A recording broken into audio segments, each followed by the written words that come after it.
Om Asato Ma Sadgamaya Tamaso Ma Jyotirgamaya Mrityorma Amritam Gamaya.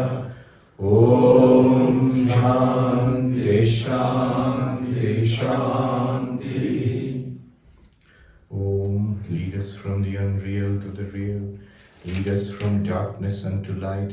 Lead us from death to immortality.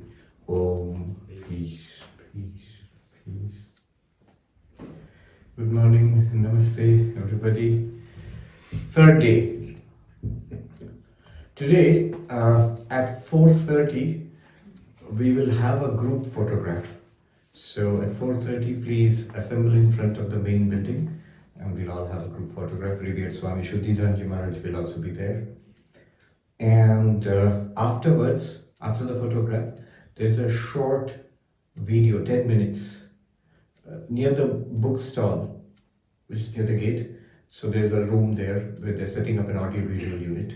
So it's a video about the 125th year celebrations of the Mayavati Ashrama. So we'll see that. Okay. All right, back to the text, Drig Drishya Viveka.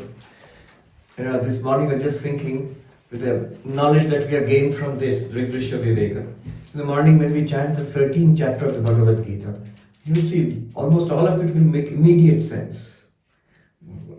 Kshetra Kshetragya, the field and the knower of the field. Drishya and Drashta, same thing. Field is Drishya, knower of the field is Drashta. And then whatever Krishna says there will immediately make sense. Most of it at least is exactly what is written here. Now, yesterday we saw Maya is that power which does two things. One, it hides the real nature of Brahman. It doesn't really hide Brahman, but it hides the real nature of Brahman. And it also projects Brahman as this word. Shakti Dvayam Himayaya. Avriti Vikshepa Rupini. Avriti covering, Vikshepa projecting, distorting. Just like our ignorance of the rope hides the real nature of the rope, that it's a rope. We know it is something is there. And then it projects it as an error, like maybe it is a snake. So the snake is an error. But when you say it is a snake or that is a snake, that word that, it refers to reality. In the same way, when we say I know myself, I am referring to the self, I am referring to Sakshi, I am referring to Atma, I am referring to consciousness. But I don't know its real nature. And therefore immediately I mix up the I am, with mind and body and all of that. Similarly, the world outside, it is Brahman, there's only Brahman. But I don't know its real nature as Brahman, as that one limitless presence. Immediately I mix it up with the names and forms which appear in Brahman. The names and forms appear projected by Maya. Now even for the enlightened one, the names and forms will appear. But the enlightened one will know them as Brahman. That the reality is Brahman. The substratum of those names and forms is Brahman.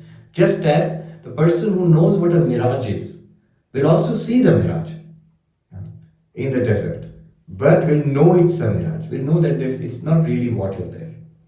Like Swami Vivekananda stories there, that when he was in Rajputana desert, he was walking and he saw the mirage and he thought it was water. When he went close and he saw there is no water, and then he realized this is the mirage that we read about. Then he started walking. When he looked back, what did he see? Water. But he knew it was a mirage. So that's the enlightened one's perspective about the world, that you know it is Brahman. Then verse number 14. We did yesterday. What is this world? It is Brahman. It's like the ocean. It is water. But it appears as waves and foam and so on. So it says, Srishti Nama Brahma Rupe Satchidananda Vastuni Abdho Bhenadivat Sarva Nama Rupa Prasarana. What is Srishti Nama? What is creation? What is this universe? Brahma Rupe Satchidananda Vastuni. Vastuni in the reality. What is that reality? Brahman. What does it consist of? Existence, consciousness, bliss, Sat Chit Ananda. On that is the network of names and forms, and you can add activities also, Nama Rupa Vyavahara, transactions. It's a network. Like, example, in the ocean, Nabdho, Phenadivat, like foam, like wave, like bubbles, and so on and so forth. So many things you see in the ocean, but they are all water. They are all water. Names are different, forms are different, behavior is different. But the substance is what? The reality is water. This is why is it appearing? Because of the projecting power of Maya. Projecting power of Maya. Then, number 15. Now the veiling power of Maya. Antar Drig Drishya Vedam. Antar Drig Drishya Vedam. Bahishcha Brahma Sargayo. Bahishcha Brahma Sargayo. Avrinotya Parashakti. Avrinotya Parashakti. Sa samsarasya karanam. Sa samsarasya karanam. The other power of Maya conceals the distinction between perceiver and perceived objects which are cognized within the body, as well as the distinction between Brahman and the phenomenal universe which is perceived outside one's own body. This power is the cause of the phenomenal universe. Okay. Antar. Here external and internal are exactly as we understand in common sense. Internal means my inner world of thoughts, feelings, ideas, the subtle body, which we all have, a private world of thoughts, feelings, ideas, memories, ego, all of that internal. That's Antar, internal. External, Bahi, is the physical universe, this universe, including the body. All of this is external. Now, what does the veiling power of Maya do? Antar Drig Drishya Vedam. Internally, I am the drashta.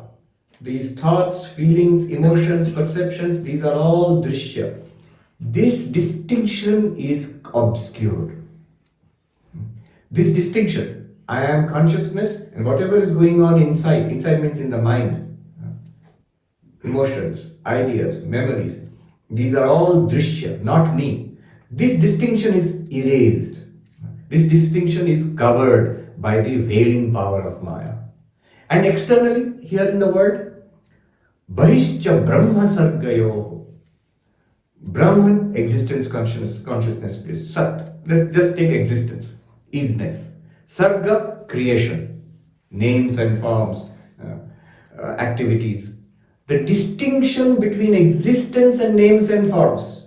On one hand, names and forms. On the other hand, existence. This distinction is erased, is obscured by the veiling power of Maya. As a result, what happens? Externally, we see, what do we see? We see the world. No, we are seeing Brahman and Sarga, world. We are seeing Brahman and world. It's like saying, when I see the ornaments, I'm not seeing the gold. No, you are seeing gold plus name and form, and the whole thing is what you call ornament. What Swami pointed out. Why is it so difficult for us to think that the world is false? Because what people think of as the world is Brahman plus world. So what you're experiencing Brahman plus world, that's why it is not false. Because the reality is right there. Brahman plus name form activity of the world. If you separate Brahman and name form activity, the name form activity by itself is false. It has no existence of its own. But the reality, the ground is Brahman, which we are experiencing all the time. So, Bahishcha Brahma Sargayo. Externally, the difference is obliterated or obscured. Internally, the difference is obscured. As a result, what happens? Internally, when I say I mean by that witness consciousness with mind.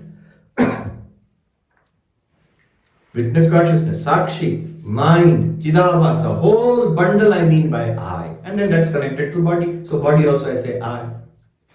And externally, when I say this word, what I mean is existence, isness, Brahman, plus the wall name and form, the table name and form, human being name and form.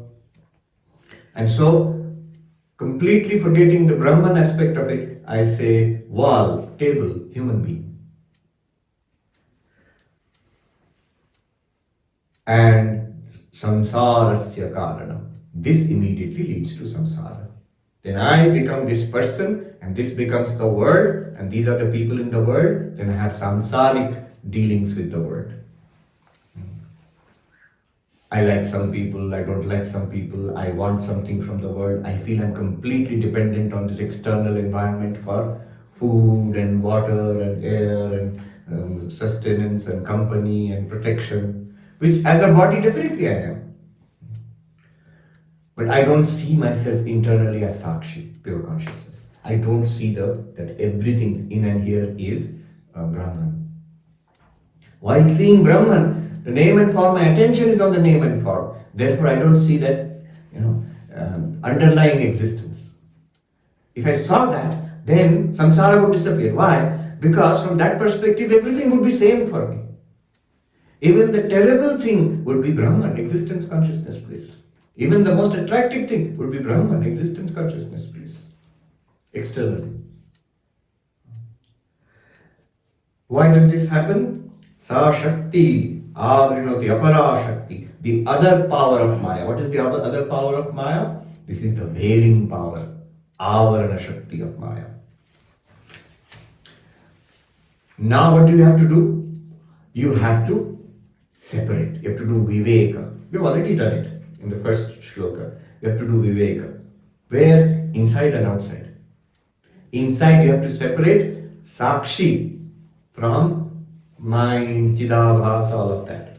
Externally you have to separate. Separate means in your understanding.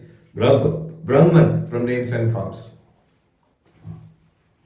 Externally Brahman from names and forms and activities. Internally Sakshi from mind. You have to separate. Number 16.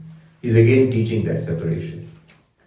Sakshina purato bhati, Sakshina purato bhati, Lingam dehena sangyutam, Lingam dehena sangyutam, Chitichhaya samavesha, Chitichhaya samavesha, Jivasya vyavaharikaha, Jivasya vyavaharikaha.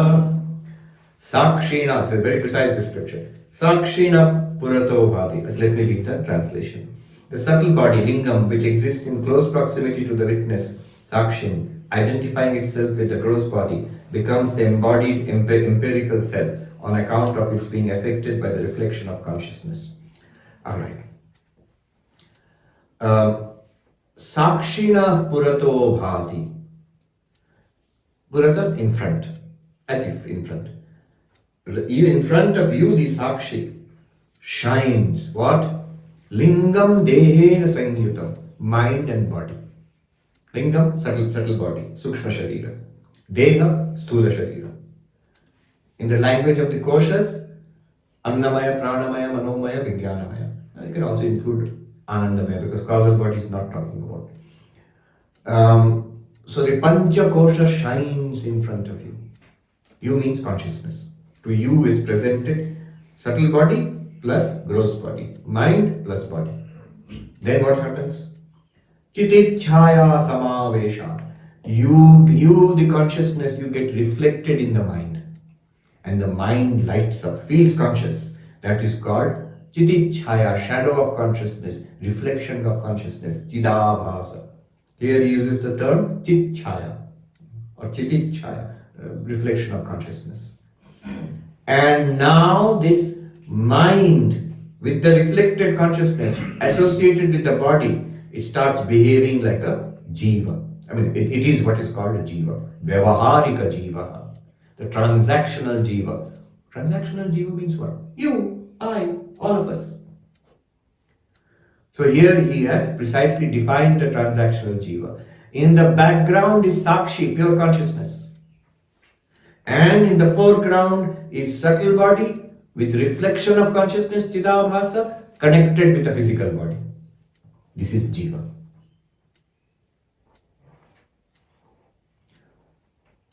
The Sakshi itself apparently is Jiva.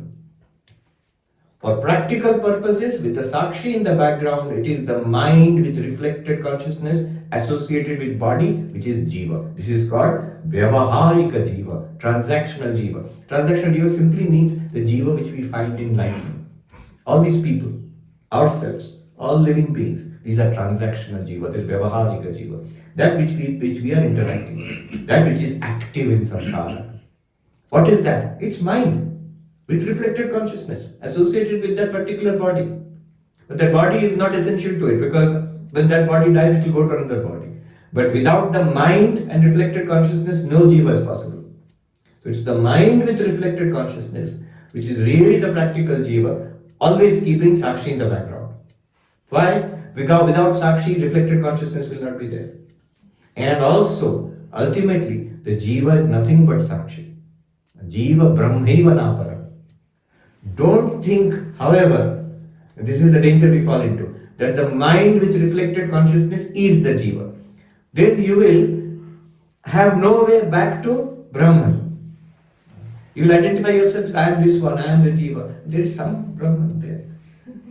No, I am Brahman. In front of me is this mind and body. I shine in the mind and body. Because of the veiling power of Maya, my own existence is obscured. And this mind and body with reflected consciousness alone shines. It is very explicitly, it is shining there. And therefore, I have somehow associated myself with this and forgotten myself. Therefore, practically I walk around as a mind with reflected consciousness in this body. This is Vyavaharika Jiva. This is a very precise description of our condition right now. But always remember, you, the Sakshi, is always there and you really are the Sakshi. Then only otherwise, practically what will happen? Spiritually, you will have no way back to Sakshi then. Because you feel Sakshi is something else. I am this one only. If I am, it's like saying, I am the mirror with reflected face. No. You right now, you are the real face. Mirror, reflected face, and forgotten your real face. That's why you think you are the mirror with reflected face. From reflected face, you have to go back to real face. Also, practically there will be a problem if you consider yourself mind and body. Then there will be two entities now. One is Sakshi and one is this Jiva. If you think Jiva is an independent entity, it's not actually. It is nothing, it's like a confusion of the Sakshi with, it's like the confusion of the real face with mirror and reflected face, like that. You have to add causal body also, right? Yeah, he has not bought in causal body, but you can add.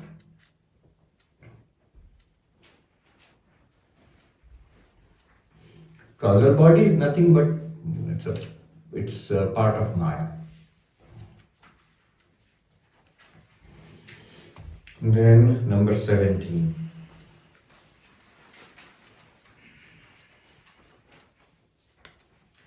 So how is samsara taking place? How is bondage taking place? How is even moksha taking place? Sakshi is ever free. Sakshi has no samsara. Sakshi is ever shining. And mind, body and reflected consciousness are jada. They are objects. They have no bondage and freedom. For the enlightened one also, mind and body will remain. And reflected consciousness also will remain. So mind and body and reflected consciousness will always remain. Then, all this means as long as prarabdha karma is there and so on.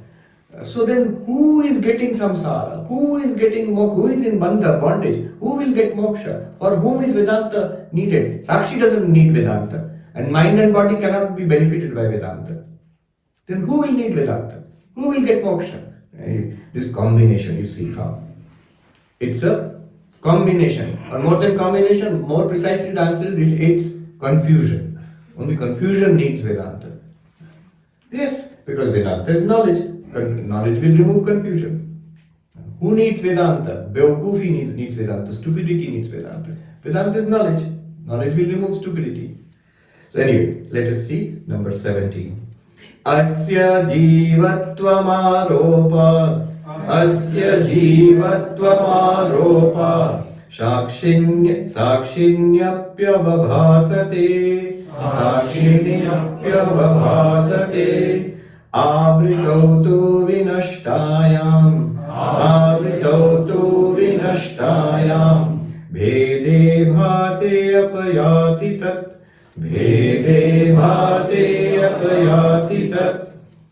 The character of an embodied self appears through false superimposition in the Sakshi also. With the disappearance of the veiling power, the distinction between seer and object becomes clear, and with it the Jiva character of Sakshi disappears. So what is happening is, remember the mirror example. It is as if I am looking at the mirror and my face is reflected there. Up to that, no problem. But somehow my real face I have forgotten. And next, seeing the mirror and the reflected face, I think I am that one. I am that one. This one forgotten. I think I am that one. But that one will be affected, the reflected face in the mirror will be affected by whatever happens to the mirror. If the mirror becomes dirty, reflected face will become dirty. If the mirror becomes concave or convex, reflected face will be distorted. If the mirror becomes cracked, the reflected face will become cracked. So it will be affected by samsara. So I, the Sakshi, upon me has come falsely the character of the mirror and reflected face, and all the problems of mirror and reflected face. Just because this is called superimposition, taking myself to be what I am not. And it is very reasonable why I should make this mistake, because that reflected face looks like me.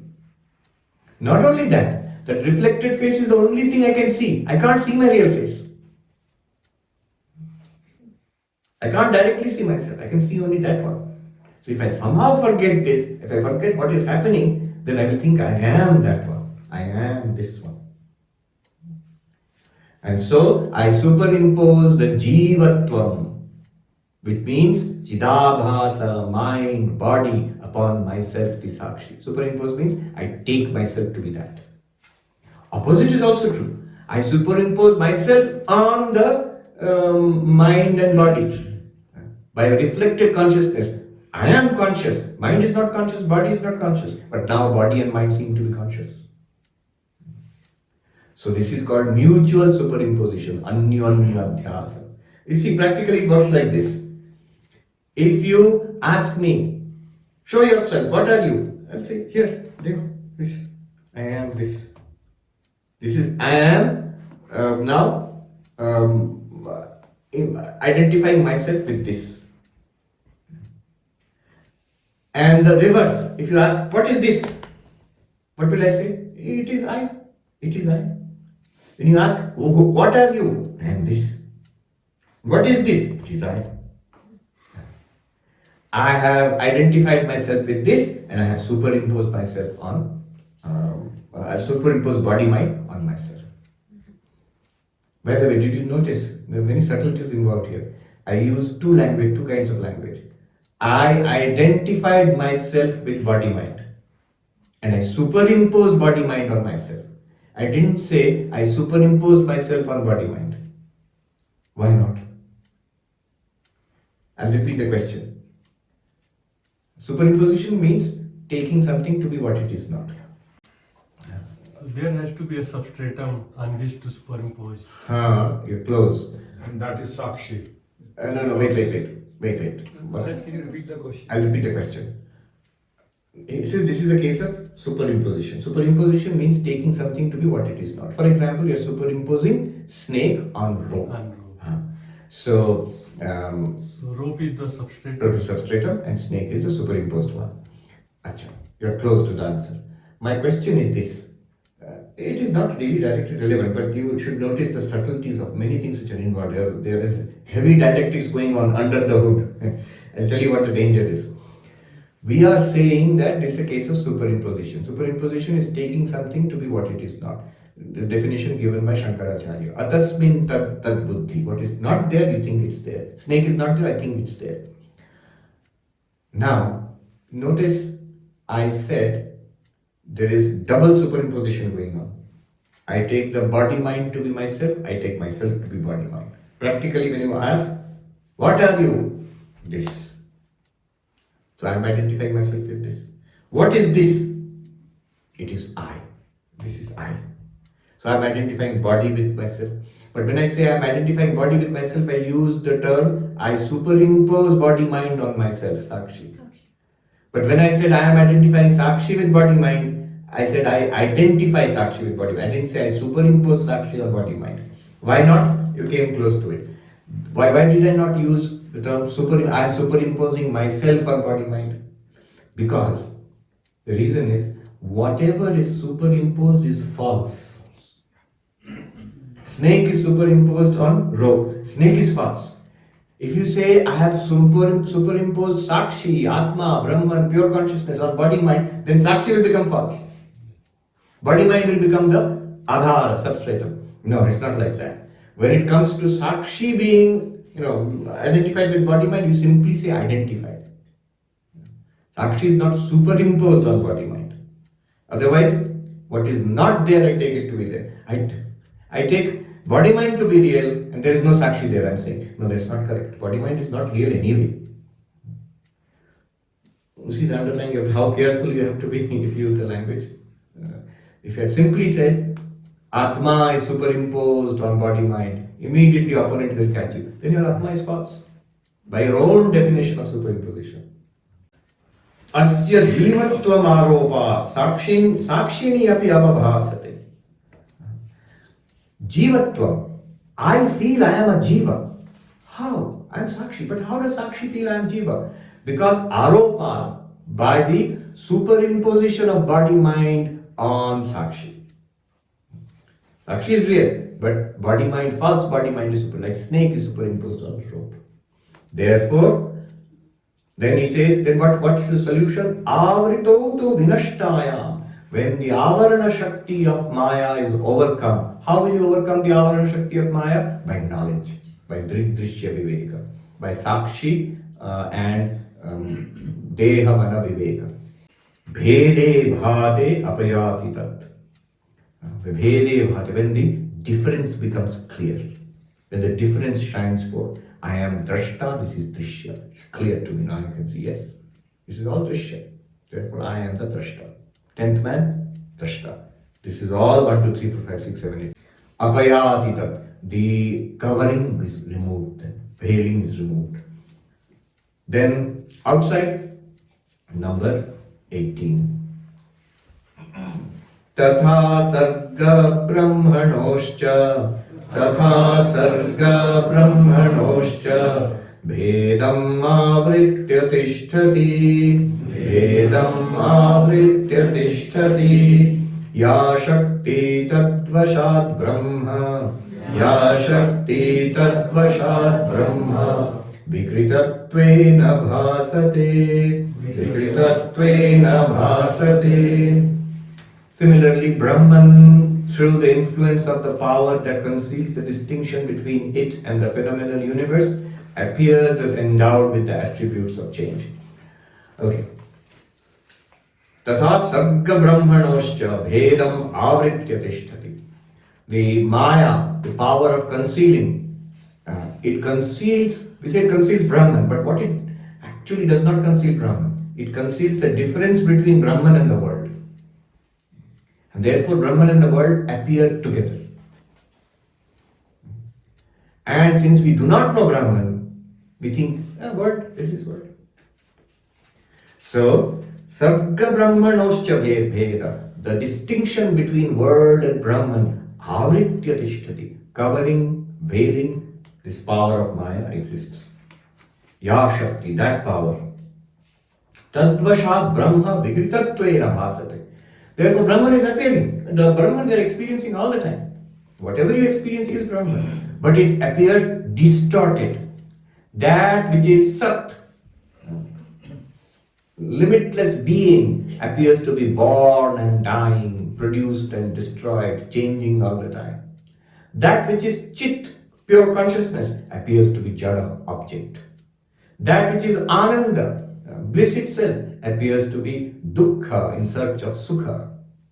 This is world, samsara. Vikritattvena, ever changing, ever distorted, birth and death, mortal universe. Jada universe, object, matter. That's what it appears. Brahman itself appears in this way. Then how will you see Brahman everywhere? Number 19. Atrapyavritinashena vibhati brahma sargayo भेदस्तयोर् विकारस्या सर्गेण ब्रह्मणि क्वचित्. In this case also, the distinction between Brahman and the phenomenal universe becomes clear with the disappearance of the veiling power. Therefore, the change is perceived in the phenomenal universe but never in Brahman. Atrapi avriti nashena, overcome by vichara, by inquiry. Then what will happen? Bheda, the distinction between Brahma and Sarga, vibhati, it shines forth. Trayos vikarasya, it is the change is in the phenomenal universe. Distortions, whatever you see is in the phenomenal universe. Na brahmani kvachit, not in Brahman. The question may be, let's take a step back. You are saying Brahman is existence, consciousness, bliss, and that's the only thing that exists. Why does it at all appear as this universe? I know only after it appears as the universe, then the distinction between Brahman and universe is obscured by the veiling power of Maya. Fine, that's later. But at all, why did it appear as the universe? You see, why did the movie start? Then when the movie starts, the difference between the movie and the screen may be obscured. But at all, why is the movie there? Because the universe appeared, then only this problem is there.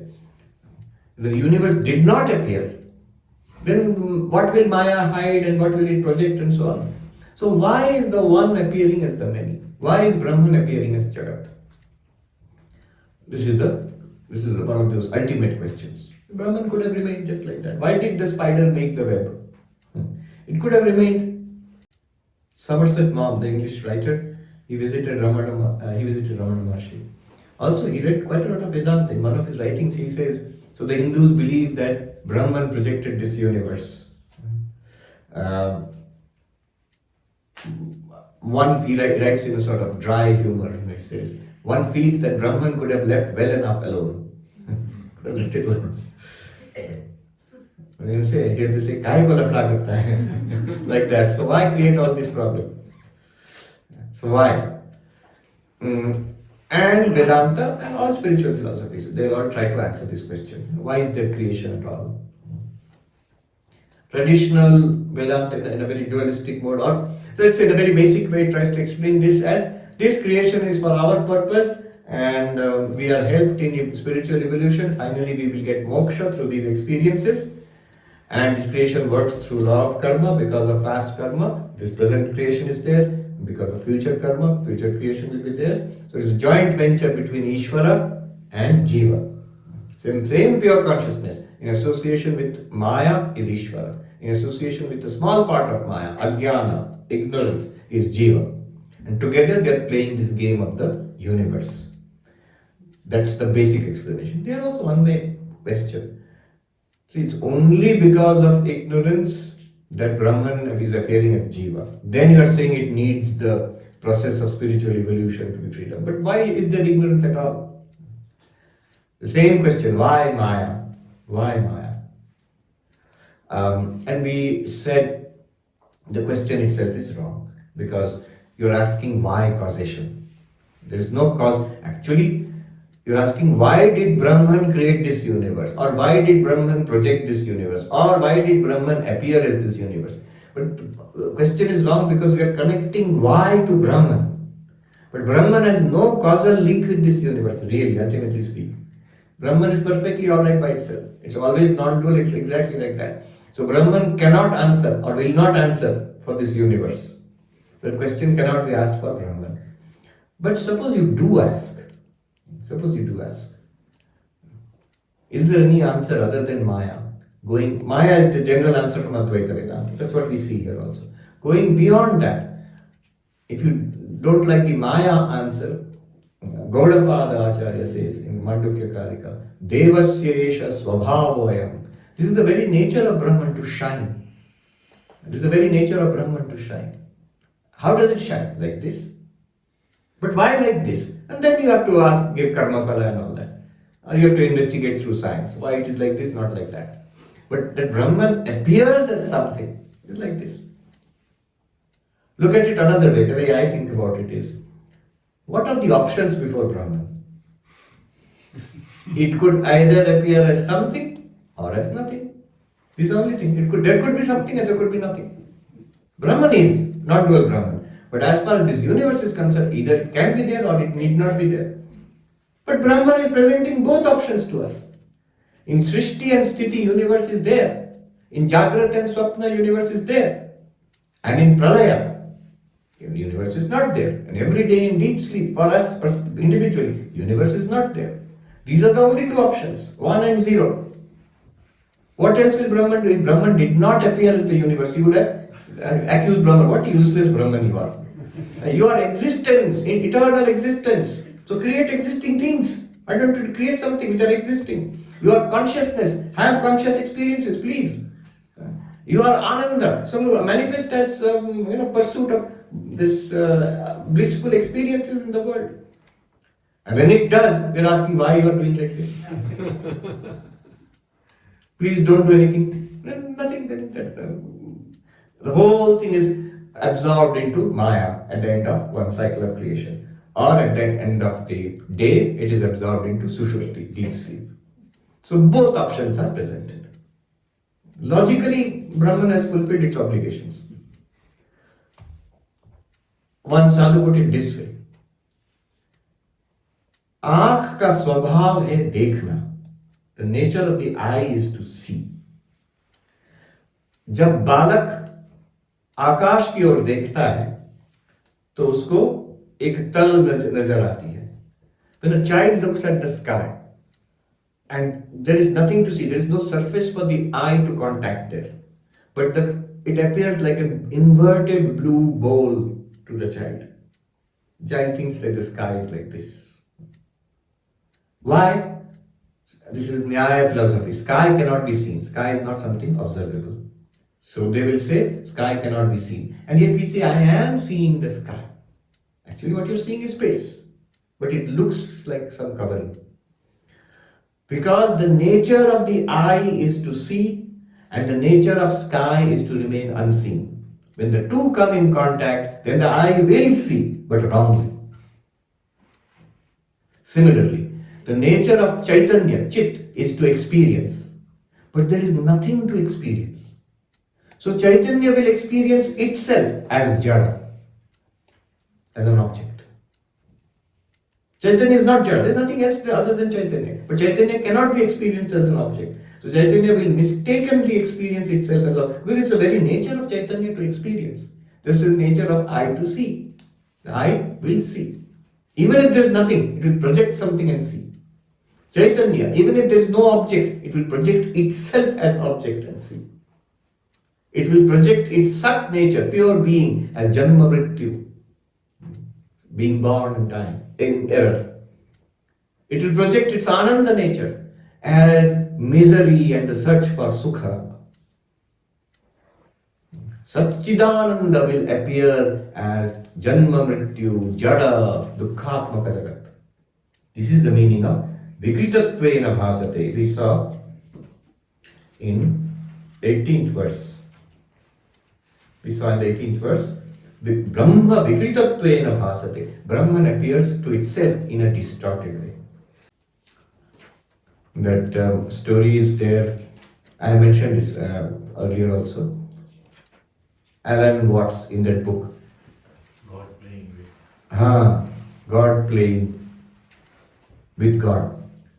So the story is from his book. He was this philosopher, spiritual practitioner in the 50s and 60s in the Bay Area in San Francisco. British, but he settled down in USA. So he has one book. The name of the book is The Book. The subtitle is The Taboo Against Knowing Who You Are or What You Are. It's about Vedanta. and some Buddhism mixed also, and some science mixed into it. So there he starts that God existed from eternity to eternity, like a child's story, children's story. God existed from eternity to eternity. And such existing for such a long time all alone, he got bored. So he wanted to play. But with whom will God play? Because there is nobody else. Other than God, there is nobody else. And God thought for a long time what to do. Because God is very clever. He hit upon a very clever solution. God pretended to be not God. Now there are two. God and God pretending to be not God. And now God can play with God pretending to be not God. But the problem is, God is so good, an expert, very skillful at what he does. So when he pretended to be not God, he did such a good job of it, he completely forgot he was God. And now God, pretending to be not God, is searching for who am I? This is the world. This is samsara. When God discovers, pretending to be not God, discovers that I am God, the game can go on, but then it will be a game, it will be not a problem anymore. Pretending became so real, that is a problem. Another I might mention here, same question, why is Brahman appearing as the world? There is a book, Why Does the World Exist? Jim Holt, he's a science reporter in New York. So, I really liked his book. You can look it up, it's on Amazon, very nice. He takes this question, why does anything exist? Why does the universe exist? And he takes it to cosmologists, interviews, I think Roger Penrose, other scientists. He takes it to mathematicians, he takes it to computer scientists,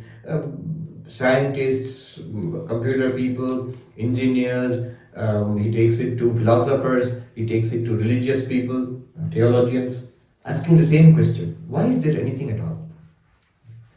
And so, all cutting edge answers, latest stuff in these fields, they talk about it. At the end, very interesting, only once he mentions Vedanta. He had gone to one of the leading American philosophers who has passed away several years ago, Robert Nozick. And he mentions towards the end of the book, he's talking with Robert Nozick, and none of the solutions are very convincing. How or why? How the universe comes into existence, cosmology has some answers. But why at all it's there? That nobody has any clear answer. What Stephen Hawking called a fire in the equations. Equations will describe the universe, but why is there a universe to describe in the first place?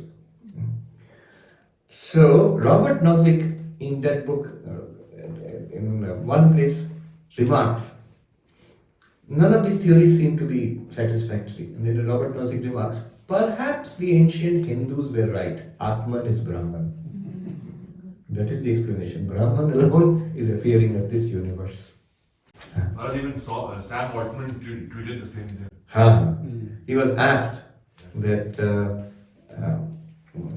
tell us something that you believe in which we don't know. And he said Atman is Brahman. He's the person behind this chat GPT in the OpenAI. One of his co-workers actually approached me that can we have a dialogue with you and Sam Altman, because he is very interested in Vedanta, it seems. But it never happened. At that time he was testifying before Congress. Once a date was set up also, but it didn't turn out. But anyway. Then, so, even that book, Why Does the World Exist? At one point it does mention this, but they don't investigate it any further. Now, next verse. I told you verse number 1 is the most important verse in this book, but this 20th verse is the most famous verse in this book. Often it is quoted in Vedanta, in other places also. The 20th verse, very beautiful verse, very profound and very famous also. Number 20. Asti bhati priyam rupam, asti bhati priyam rupam, namam chetyam shapanchakam, namam chetyam shapanchakam, adyatrayam brahma rupam, adyatrayam brahma rupam, jagadrupam tatodvayam, jagadrupam tatodvayam. Every entity has 5 characteristics, namely existence, cognizability, attractiveness, form and name. Of these, the first three belong to Brahman and the next two to the world. Okay. What is he doing here? He's analyzing the world, our experience of the world, to reveal Brahman. I said we are all always experiencing Brahman, but we are unable to separate name and form. That's why we see it as the word. Okay, if we do separate name and form, let's take a look. Let's take a look at this word. Any experience, anything we experience in this world, he says he analyzes into 5 factors. He says, notice it is, and it is knowable. It is knowable. It appears in consciousness. It is knowable. And as existence and knowability by itself, not as the name and form, it is also dear, or it is free of trouble. It is isness awareness. It is presence. Another way you can describe it this way. In everything that we experience, existence is recognized. Well, if you experience, it must be existing. You might say, what about non-existence? Well, non-existence does not exist, so it need not be taken into account. But whatever you experience, definitely existence will be there. Among all the things that you you experience, mind is not only existing, but it is also has awareness. Mind. Nowhere else do you find consciousness, only in the mind. And in your mind only. Nowhere else you find consciousness. And in the sattvic conscious experiences, you find joy also. Sukha. So this is another way of understanding. Otherwise the objection will be, existence I can understand, but everywhere consciousness is there, that I don't understand. Then you can modify it by saying, even if you don't experience consciousness as such, you experience knowability. That these things appear to. It's not a dark existence, it's a revealed existence. But then one might say, but the sukha, priya, is not available everywhere. There are many things which are unpleasant to us in the world. It's not that everything is joyous for us. So you can say in 2 ways. If you recognize the asti and bhati, existence and consciousness, it would be joyous. I mentioned that monk yesterday, whose bed sores were being cleaned and he was giggling and laughing. It would be joyous. Everything would be joyous for that person. So, and there is name and form. So, in every experience, whatever you take up, take a table, take a rose, whatever you take up, you will have asti bhati priyam. It is, it shines, and in its isnness and shiningness, it is pleasurable, it is joyous. Asti bhati priya, it is dear. Plus it has name and form. It has the name rose and is the form of a rose. Okay, so Adyatrayam Brahma Rupam. The first 3 are borrowed from Brahman. They are Brahman. The existence which you see in the rose, the knowability, the shining forth. Not only rose is there, but it is seen, it is experienced. That experienceability, that cognizability, the shining forth, knowability, that is Chit. It is borrowed from Chit. And the dearness, the joy that you experience in that is borrowed from Ananda. Asti bhati priyam, in every experience. Plus, it has the name rose and it has the form rose. First 3 are from Brahman, name and form are Jagat.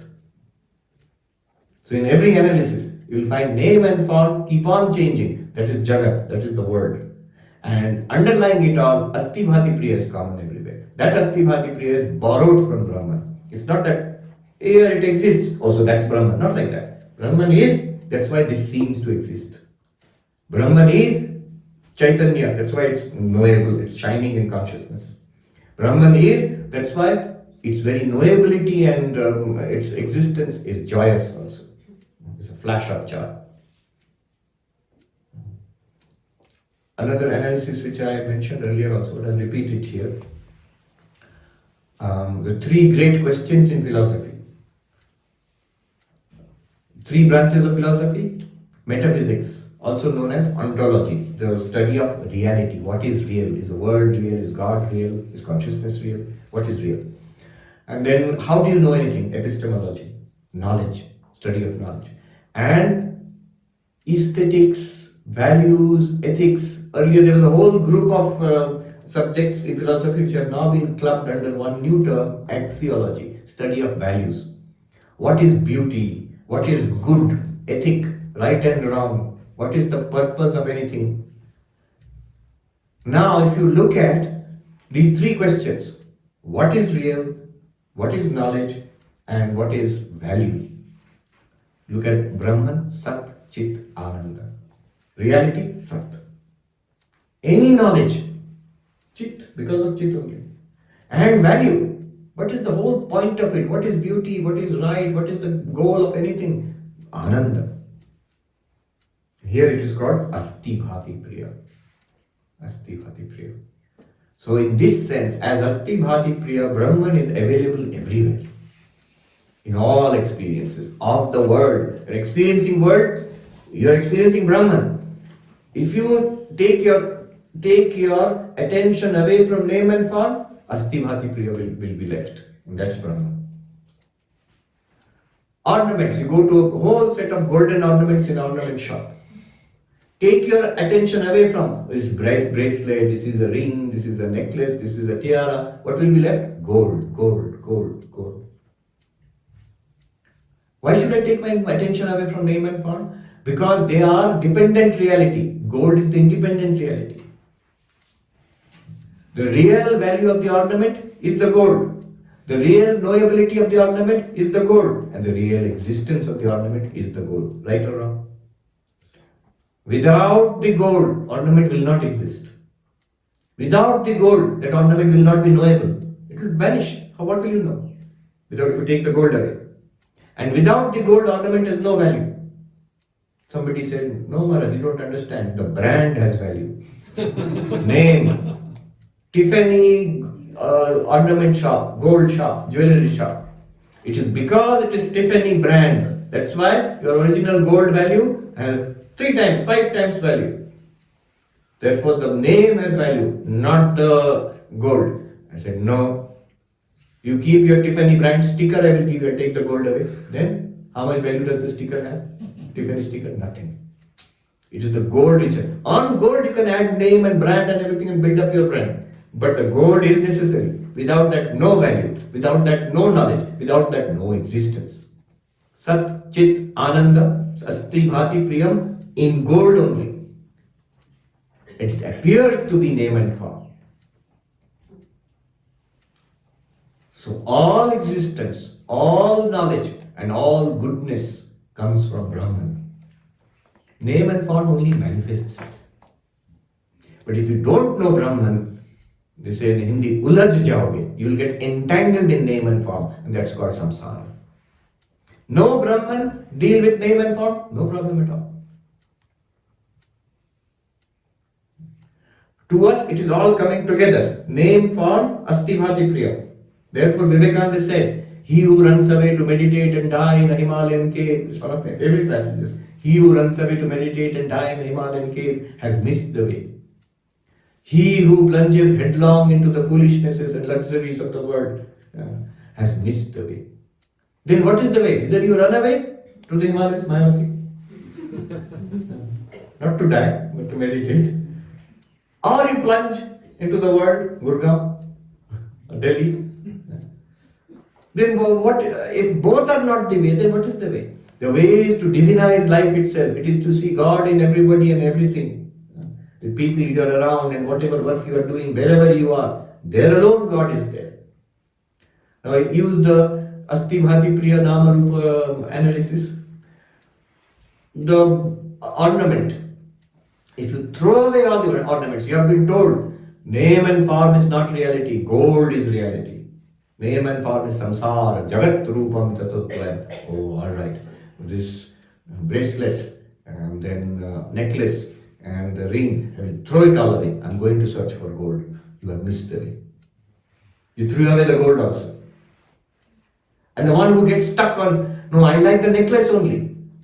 Sorry, Baba, that was melted and made into this bracelet. No, I want that necklace. The reality is here also. You are stuck on name and form. There's samsara. But then if Both have missed the way. What is the way? The way is to recognize the gold and enjoy whatever ornament comes. It is present in every ornament. Nothing has changed. It is the same ornament. It is the same gold. Only name and form is changing. Asti Bhati Priyam is the same everywhere. It gave me a shock. Why? Because it was over 20 years ago. I had literally run away. I then ran away from the world to ashram to become a monk. Then I ran away from the ashram to the Himalayas. I want to become even more monk-like. Monk-like or monkey-like, I don't know. Even more monk-like. I will sit in a cave, literally effect. I didn't sit in a cave. I sat in a cottage in Gangotri and meditated. Hours and hours. 8, 10 hours, 8 hours, 9 hours I would meditate in a day. And then again 8, 9 hours I would study. And great joy, wonderful. Then after the time was over, I was going to go back to the ashram where I was posted near Belur Math. On the way back, I stopped in Uttarkashi. I had made up my plans, future plans, spiritual plans. So next year, I will again take leave from my Mahanta Maharaj and come and stay like this in Gangotri. I will spend hours and hours meditating and studying. This way, this is the next 5-year plan. So I was relaxing. One day I had gone for Bhiksha. In Uttarkashi, you go where the Anna Kshetra where Bhiksha is given for monks. It's quite interesting. At least 20 years ago, I remember. I don't know what happens now. So the monks will go with a begging bowl. Nowadays, tiffin carrier or begging bowl will be there. And at one time, at 4 o'clock or something, they'll give roti and dal and sabji. So until that time, you have to wait. So monks, instead of waiting, why wait? Stand in line there. They'll put the tiffin carrier down and go and sit near the Ganga. So we will see one long queue of tiffin carriers. So when the 5 o'clock or 4 o'clock the food will be distributed, suddenly the monks will come and will stand in a queue and take it. In the morning they give at 10 o'clock or 11 o'clock, something like that. So in the morning Bhiksha, I and other monks had gone, we got it back and we ate in that cottage itself in Uttarkashi. And in my room I was relaxing, I was reading Vivekananda. And I had already made my plans. Next year I will come here like this. And I read, he who runs away to meditate in a Himalayan cave, literally saying that, has missed the way. Then he who plunges into samsara, the foolishness of samsara, that person also has missed the way. Then what is the way? The way is to divinize life itself, is to see God everywhere. In every ornament, same gold is there. In every experience of the world, Asti Bhati Priyam, Brahman is there. Therefore, Samadrishti, it should not, this choosiness. As far as spiritual, in practical case in the world, you will have choosiness. One food may suit your body, other food may not suit your body. But as far as the reality of the world is concerned, there is no difference. The same Brahman running through every experience. Asti Bhati Priyam is there everywhere. So you get a great peace. Now after that, if you are in the Himalayas, in Mayavati, in Gangotri, you are very happy. If you are in Delhi, in Gurgaon or New York, you are very happy. It is the same thing. Literally it's the same thing. You try to feel it. Try to feel the silence and peace here.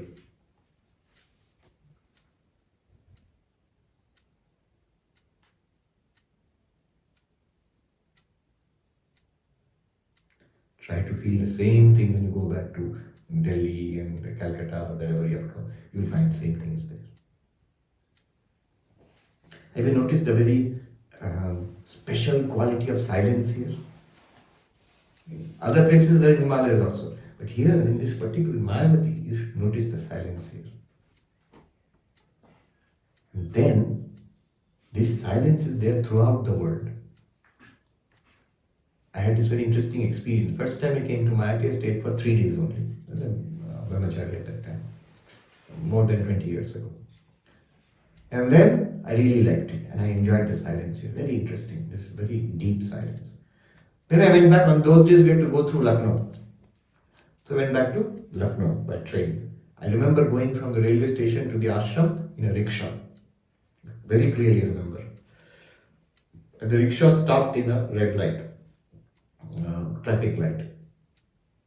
And that there in the midst of the heat, the movement, the dust, the continuous noise in that Lucknow big street, The deep stillness and silence of Mayavati, again, just fractionally for a couple of seconds came up. So vivid, it may be memory, but it became so vivid, you could feel it there. Same stillness, same spiritual depth, quietude, same solitude. What is here is there also. Here it's a little more accessible. I'm not saying it is equal. It is accessible. If it's accessible, you access it here, then you can access it other places also. The monks who stay here, very lucky, very good karma they have got. So I say that if you stay for a few years in Mayavati, then the silence of Mayavati enters into you. And then afterwards, even if you don't stay here, rest of your life will carry, always will be available to you in the moment of meditation. Okay. A few questions, then we will wrap up. Asti Bhati Priyam. Okay, let me do one more verse, 21, because it is following from 20th verse. 20th verse, very important. Asti Bhati Priyam. 21st verse. Khavayagni jalorvishu, Khavayavagni jalorvishu, Devatiryam naradishu, Devatiryam naradishu, Abhinna Satchidananda, Abhinna Satchidananda, Vidyate Rupanamani, Vidyate Rupanamani. The attributes of existence, consciousness and bliss are equally present in Akasha, air, fire, water and earth, as well as in gods, animals and men, etc. Names and forms make one different from the other. Ka, Akasha, Vayu, air, Agni, fire, Jala, water, Urvi, earth. In all of them, Abhinna Satchidananda, there is one undivided, Akhanda Eka Samvastu, one homogeneous reality. Is, shining, shining, shining, ever fulfilled, blissful. Sat, Sat, Sat, Chit, Chit, Ananda, Ananda. In all, in air, fire, water, everywhere. Devatiriyam Naradishu. In the Devatas, Indra, Chandra, Varuna, the great dwellers who live in heaven. Interior, those who crawl on the earth, snake, insect, others. Naradishu, in human beings. Abhinna Satchidananda, isness, awareness, bliss is continuously there in all beings. In those that live on high, in those that lowly crawl, in all of them, I am the self, I am. Vivekananda says in Song of Sannyasi, Satchidananda is there everywhere. And then what is the differentiation in the samsara? All these things, all kinds of living beings, Bhidyate Rupa Namani. They differ only in name and form. I can add function also, Nama Rupa Vyavahara. So, let's take up a few questions. And then we will go in afternoon. Rest we'll take up.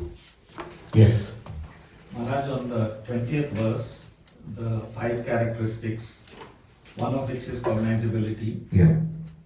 How does Vedanta handle the situation where there are no so-called sentient beings, like in a world where there were only trees and plants? How was, because seems like cognizability was probably absent then, and that's an assumption I have. So, suppose there was a time before the origination of life on the earth. So there is a time when there is only rocks and lava and oceans, boiling oceans, and life itself has not originated. Maybe one amoeba or something. Certainly nobody is cognizing anything. So how will Vedanta say, deal with that? What Vedanta will say is, 2 levels you can say. First of all, if a sentient being comes and visits that place, everything will be cognizable. So suppose an alien comes in spaceship and surveys, no life on this planet so far, okay. Uninhabited planet, and goes on to the next planet. But it saw, it experienced everything. That's one answer. It is cognizable. It's not unknowable. It is an object to consciousness. If consciousness were present through names and forms, minds to know. Another answer, second answer. It is always there in the mind of God. God is constantly cognizing everything. Ishvara through Maya is cognizing everything. That's why everything exists. On the model of our own dreams. Everything that you see in the dream, suppose there is no living being in the dream, I've forgotten I'm sleeping, and the dream is going on and there's nobody around. It's just sky and earth. Yet it is in the mind of a conscious being and it is being experienced. If I did not dream those non-living things, insentient things, they wouldn't exist. They exist only in my dreaming mind. Similarly, all of these exist in God's mind. Satisfied? These are not Vedantic answers. These are just temporary to keep us happy. The real answer is something different. It's quite stunning. The idea of a universe without any sentient being, so who was knowing what at that time, is also appearing in consciousness. Right now, you are talking about it. It sounds paradoxical. It's the same answer which I gave to Bill. The photograph, the camera is taking a photograph of an empty room, no conscious being is there. But the whole thing was designed in your consciousness. Even now, when I say there was no living being, millions of years on earth, this is all I am explaining in my mind only. So this is an odd way of putting it, but there is no way of stepping outside it. You can't step outside consciousness. Let's take it in a philosophical sense. There will be two problems to that idea that there was a world without any consciousness. The two big problems, huge problems in philosophy. They are the hard problem of consciousness, and second, the problem of idealism. One Tibetan Lama told this. He said, world existed, evolution happened, life originated, evolution happened, at one point consciousness originated. Then you are assuming consciousness originated from the brain. That has not been proved. And in fact, if the hard problem of consciousness has any merit to it, then it cannot be proved also. In principle, you cannot demonstrate objective processes will give rise to subjective experience. Hard problem. Suppose you could overcome that and say that yes, somehow from the brain consciousness has come. But then you would have to then postulate that a brain exists, a world exists outside consciousness. This is called the problem of idealism.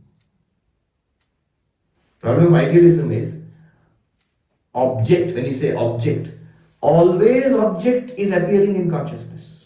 There is no way of talking about object without the subject.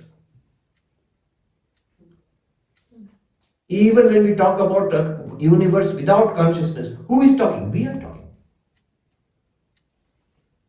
Who is postulating? We are postulating. When you say universe, not conscious, no consciousness, that is also a postulation in consciousness. Try to do it without consciousness, you cannot. This is called the problem of idealism. I think Kant called it the standing scandal of philosophy, that you cannot demonstrate the independent existence of object, of matter, independent of mind. So just extrapolating what you said to my question, so when I said the trees before sentient beings, even using the word tree itself is nama rupa, and that can only occur in consciousness. So me saying a tree is redundant without me being. Yes, correct. At the very least, you have to say tree means existence, sat. What is existence? That I often quote, what's his name? Strawson, that philosopher. I often quote another philosopher, I quote him, Arindam Chakravarti. So he actually studied under Sir Peter Strawson, who was Strawson's father in Oxford University. Anyway, Strawson wrote a piece for New York Times, Hard Problem of Matter, sort of humorously, about hard problem of consciousness. He wrote hard problem of matter. So there is no hard problem of consciousness, he says. This is the first fact to all of us is that we are aware. When you say we exist, but even that existence depends on existence awareness. We exist and we are aware. Then only we can talk about our existence, about world, whatnot. So we are aware. Consciousness is the first fact. Then matter, object appears in consciousness.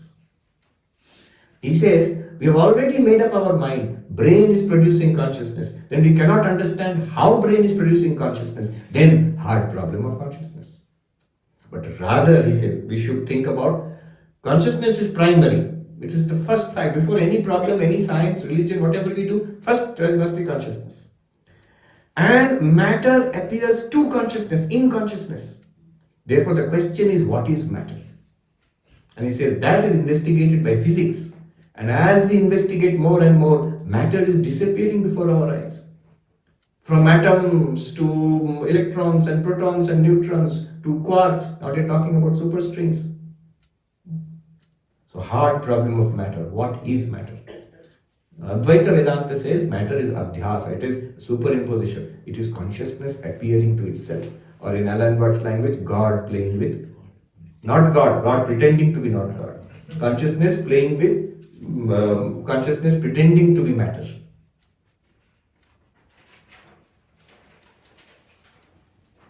All this is actually conscious. This is consciousness. I won't say it's conscious, it's consciousness. Conscious will mean reflected consciousness is there. Chidamasa. That's why some beings are conscious, some are not conscious. We are also sometimes not conscious when we fall asleep. But consciousness is there. Being conscious means Chidabhasa should be there. Yes. Maharaj, I just had a question on the concept of time, Vedanta. If we take the idea of reflected consciousness and as individuals, things are appearing as the individual interacts with consciousness in Maya. At any given point in time, then, from a Vedanta perspective, are there multiple aspects of possibilities of the universe in terms of... Surely. This multiverse thing is so very attractive from Vedantic perspective. But notice one thing. From a Vedantic perspective, time, space and causality, this is the stage on which the theatre, the drama of samsara goes on. So Brahman, in order to act as samsara, it needs a theatre, like a stage. And the stage is time-space causation, desha kala nimitta. Then only Brahman can appear as a Jagat. When you divide the world, the desha kala nimitta, space-time causation is a way of limiting, of objectifying this world. So Brahman will appear now, Brahman which is no location, it is all pervasive, it will appear as located. It will appear as limited in time, coming into being and going out of being. And it will appear as cause and effect. This is leading to that, is leading to this, is leading to that. This is the universe. Swami Vivekananda put it this way. The universe is the wreckage of the infinite on the shores of space-time causation. Space-time causation is like the seashore. The ship of Brahman is coming, infinite. Then it hits the shore and breaks apart into 1,000 pieces. What is those 1,000 pieces? Samsara. Why did it broke? Space-time causation. It didn't really break. It appears to have broken. Yes. Maharaj, can we see it through the Avastatra perspective that in Shushupti there is the Avarana Shakti of Maya, and in Swapna and Jagrata that's the Vikshepa Shakti of Maya? In Swapna and Jagrata, Avarana plus Vikshepa, correct. In the waking state, Brahman is hidden from us. It's there, but its real nature is hidden and projected as this waking universe. In sleep state, the real nature of, in dream state, the real nature of Brahman is hidden and projected as dreams. And in deep sleep, the real nature of Brahman is hidden, but nothing is projected.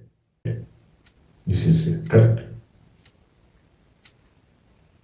Yes. Right now we've established that Brahman is the ultimate reality and truth. it has no form, it has no will, it has no cause, it has no effect. Then on the other hand, there's this notion of everything is predestined. The will of Ram, if you like. How do you reconcile these two? Easy. This Brahman is the ultimate reality without any cause, without any effect. Karya, Karana, Vilakshana, beyond time, beyond space.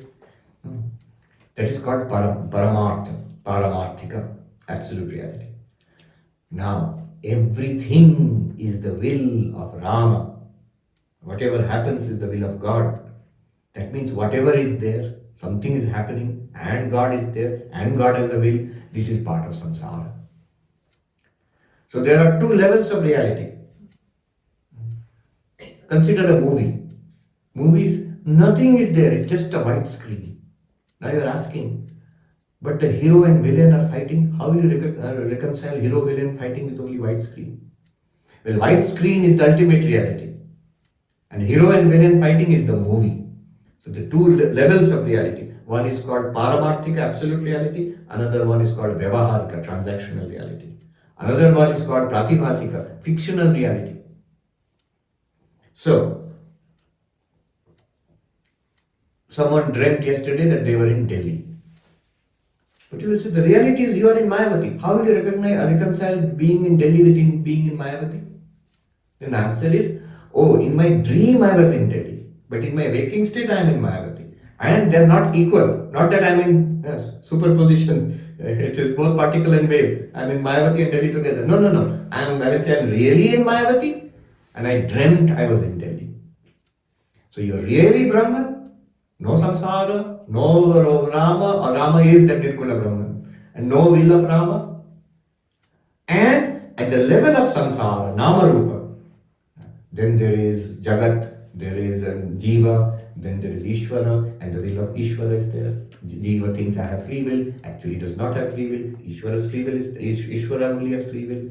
All of this is at the level of Vyavaharika. This is an important question. To make sense of these confusions, any confusion comes in Vedanta, try to apply this paradigm. Paramarthika, Vyavaharika, Pratibhasika. What is Vyavaharika? This world. We are sitting and talking about Vedanta, this is Vyavaharika. We are going to go for tea now, Vyavaharika. And I dreamt that, I was walking in Belur Math last night. Suppose I dreamt like that. That Belur Math, that me and that walking is Pratibhasika, dream.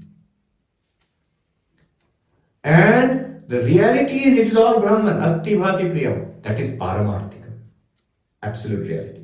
Paramarthika, Nirguna Brahman, Vastu Satchidananda Madvayam Brahma. Reality is non-dual Brahman, existence, consciousness, bliss. That's the reality, according to Advaita Vedanta, what we are trying to discover. It appears as samsara. In samsara, make two divisions.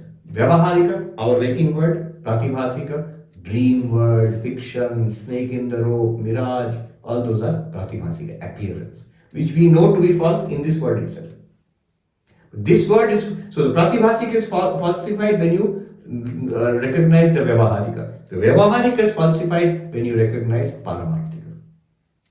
So what we're saying is the name form world is totally scripted and there is no free will there.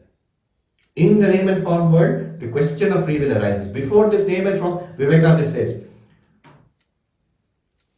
free will is a misnomer in terms. The moment it becomes will, it is caused. Causation will apply. So there is no freedom of will, philosophically speaking. Then he says, but there is freedom. Freedom is Paramarthika. You are Brahman, you are free. But there is no will there. I will do this. I will do this, it comes again, you are in your world of. So, yes. Then there will be further discussion, which is not discussed here. It's something of a Vyavaharika nature. Practically, do we have free will in this world or not? Practically, you can assume you have free will. Because all our life, practical life is built on the assumption of free will. I'll come to this retreat or not, I have chosen freely. You think so, you're not. There's a song, Kare Dama Brahma Pada, Kare Karo Adhogami. Shakali Tumari Ichha. Mother, it is all your will. Some you make Brahmagyani, some you make the worst of papis. That papi is feeling guilty, I am so horrible. Brahmagyani hopefully is not feeling proud, I am Brahmagyani, see. But mother, it's because of mother's will this is all happening. It is all your play. That means no free will. If you use the movie and screen example, screen is the reality. So the screen is the reality of the hero and the villain and the joker, all of them, screen is the reality. They are all the same reality. But as the hero and the villain and all that, that is scripted by the director.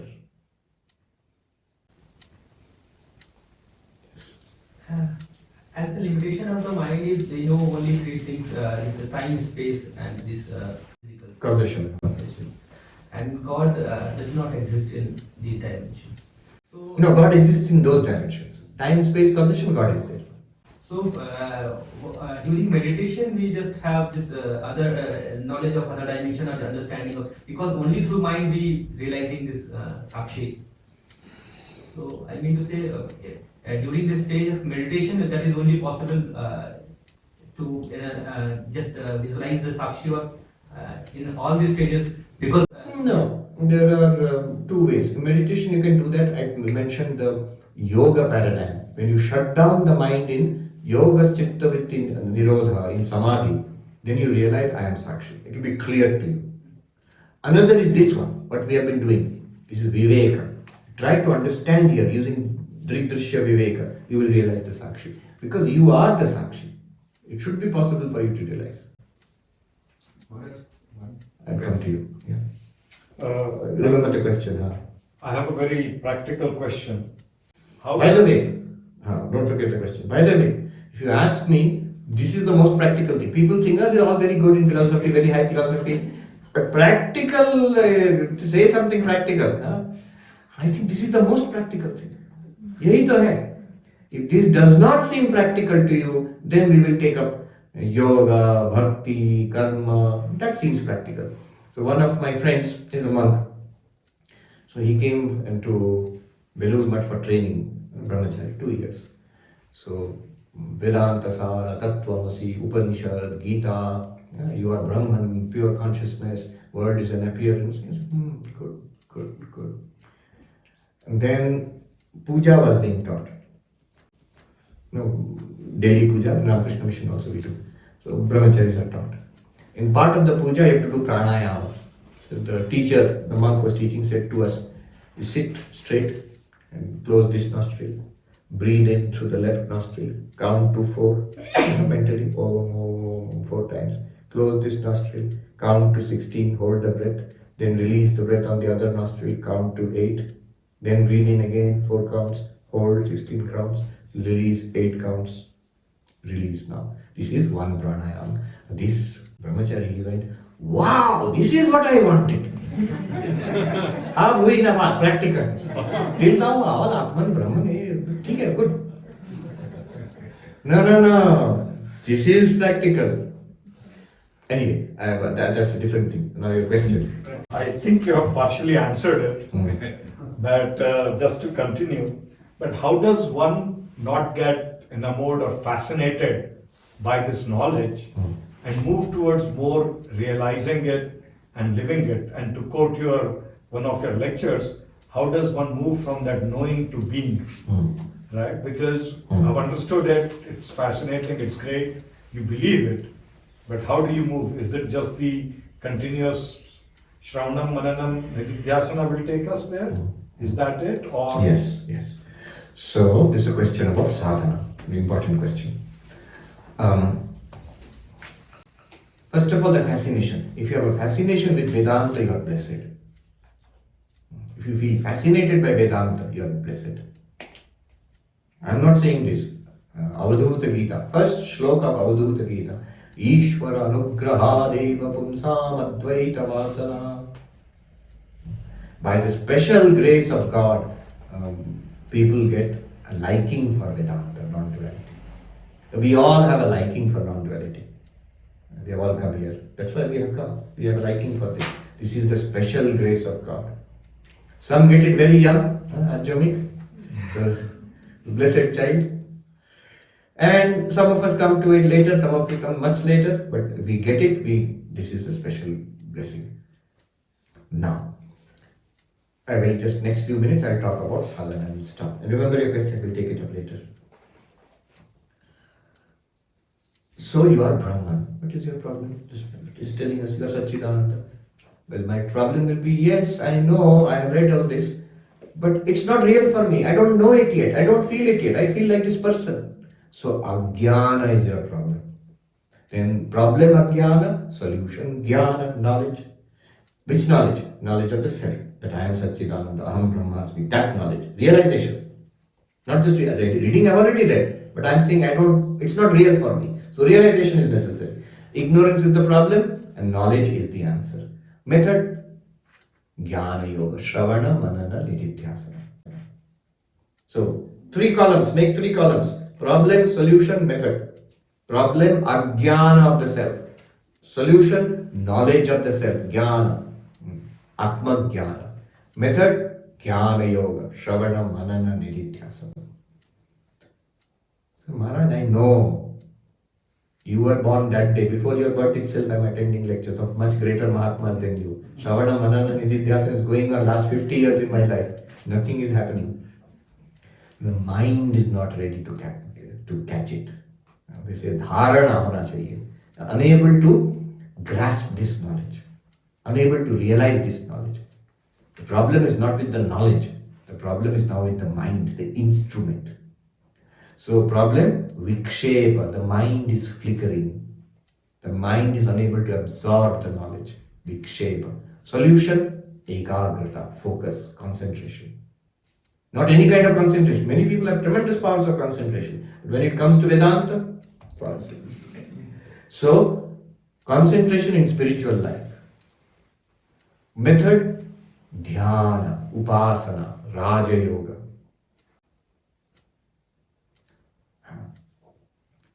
Maharaj, that also I know. Do you know when I took Diksha? Before your birth. And I am doing japa for last 40-50 years. Mind is restless. Every time our meditation topic, question answer, one question will always say, mind is restless. What to do? So, japa, I am trying upasana, but it's not working. Upasana, worship through meditation. Then it means the instrument is polluted, it's damaged. Problem? Ashuddha chitta, chitta mala. Mala means impurities. Chitta mala. Then solution, chitta shuddhi, purification of the mind. Method, one powerful method, karma yoga, nishkama karma, seva. Why will that purify? Because the real source of our impurity is selfishness. Why? Connected to highest Vedanta. Selfishness means what? I am this body mind. And my whole project is to make this one happy, to protect this one, to enrich this one, to make this one popular and successful. This is selfishness. And it's gross ignorance. Just the opposite of jnana. So karma yoga will purify the chitta mala, I will get chitta shuddhi. With shuddha chitta, I will do upasana, that will remove the vikshepa of the mind, I will get ekagra chitta, concentrated mind. With shuddha and ekagra chitta, purified and concentrated mind, I will come to jnana yoga, shravana, manana, nididhyasana, will remove ignorance, and knowledge I am Brahman will manifest automatically. Problem solved. So you have a matrix, 3x3 matrix. Problem, solution, method. Ignorance, knowledge, jnana yoga. Vikshepa, I'll give the Sanskrit terms first. Ajnana, jnana, jnana yoga. Vikshepa, ekagrata, upasana. Chitta mala, chitta shuddhi, karma yoga. This is classical Advaita Vedanta practical sadhana. Classical Advaita Vedanta, any traditional monk also will tell you. Only thing Swami Vivekananda did here was, he made it flat. Here you see there is a hierarchy. Karma yoga is preliminary, then upasana, then you have got jnana yoga, and only jnana teva kaivalyam, through jnana alone you will get moksha. So there is a hierarchy. This book, these are all based on that hierarchy. Vivekananda said, this is one way. Here, Advaita Ashrama, this is the way. But in general, bhakti also can help you. Meditation also can help you. And jnana, of course, can help you. So Vivekananda said, by karma, by jnana, by bhakti, by dhyana, by one or more or all of this, and be free. That is the whole of religion. This is practical religion. We are already doing it, all of us, to some extent. Om Shanti Shanti Shanti Hari Om Tat Sat Sri Ramakrishna Arpanamastu.